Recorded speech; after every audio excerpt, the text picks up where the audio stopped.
Welcome. In this video, we're going to walk through how to ask for automatic downloads permission on the X, formerly Twitter, app for PC. This quick and simple guide will help you make sure the app behaves exactly how you want it to when handling downloads after the new update. Let's get started. First, open your Twitter app on your PC. Once it's open, take a look at the top right corner of the page. You'll see 3 small dots. Go ahead and click on those. This opens a drop-down menu with several options for managing your account and settings. Next, scroll through the menu until you find the option labeled Privacy. Click on it. From here, you'll need to choose Manage Privacy Settings. This is where Twitter keeps most of your privacy and security controls, so it's worth exploring later if you're curious about other permissions too.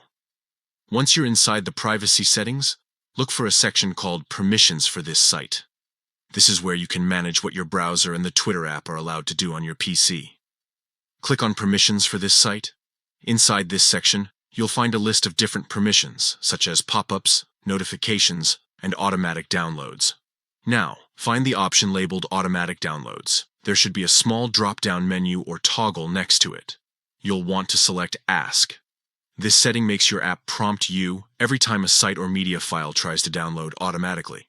It's the perfect balance between convenience and control. After choosing Ask, close the Settings tab. The change is saved instantly, so there's no extra step needed.